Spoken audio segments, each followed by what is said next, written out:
चित्ता दुसरे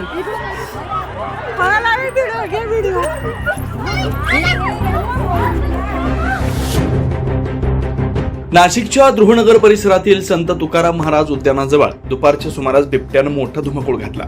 परिसरात बिबट्यांचा मुक्त संचार होत असल्याचं समजताच नागरिकांनी बिबट्याला पाहण्यासाठी मोठ्या प्रमाणात गर्दी केली. वन विभागाकडून देखील बिबट्याला पकडण्यासाठी ड्रोन कॅमेराच्या माध्यमातून शोध मोहीम सुरू करण्यात आली.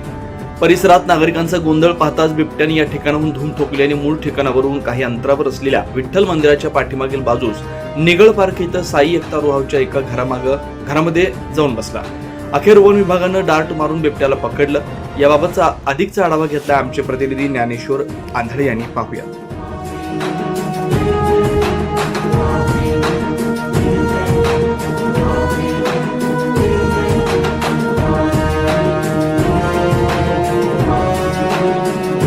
आपण 9 न्यूज महाराष्ट्राच्या माध्यमातून बघू शकतो. याच ठिकाणी तो बिबट्या रेस्क्यू करण्यात आलेला आपण दाखवला होता पूर्वी.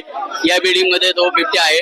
त्या ठिकाणी पलायन करून या ठिकाणी आला आणि वन विभागाच्या अधिकाऱ्यांनी तो बिबट्या या ठिकाणी रेस्क्यू केलेला आहे. आपण बघू शकतो संपूर्ण या ठिकाणी बघ्यांची गर्दी आणि रेस्क्यू टीम या ठिकाणी दाखल होऊन तो बिबट्या या ठिकाणी रेस्क्यू केलेला आहे.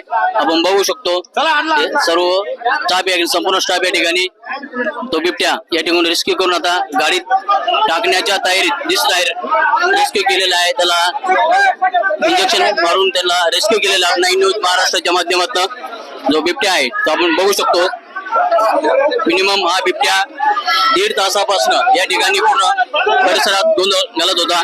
तर बिबट्याला रेस्क्यू करण्यात आलेला आपण बघू शकतो. 9 न्यूज महाराष्ट्राच्या माध्यमातून या ठिकाणी हा बिबट्या या ठिकाणी रेस्क्यू झालेला आहे. आपण बघू शकतो ते 9 न्यूज महाराष्ट्राच्या माध्यमातून या ठिकाणी हा बिबट्या या ठिकाणी रेस्क्यू पूर्णपणे करण्यात आलेला आहे. आपण बघू शकतो ते 9 न्यूज महाराष्ट्राच्या माध्यमातून या ठिकाणी आपण बघू शकतो.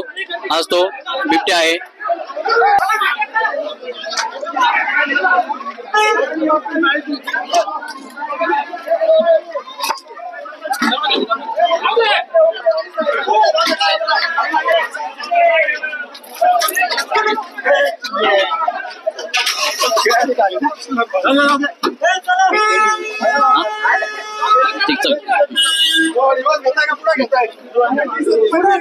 याच गाडीमध्ये तो बिबट्या या ठिकाणी टाकण्यात आलेला आहे आणि रेस्क्यू झालेला आहे.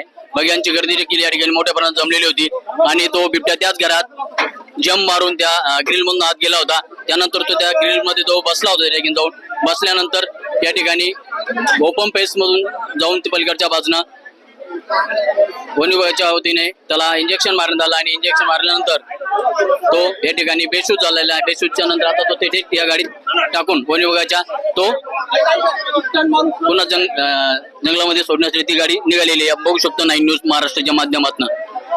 9 न्यूज साठी ज्ञानेश्वर आंधळे, नाशिक.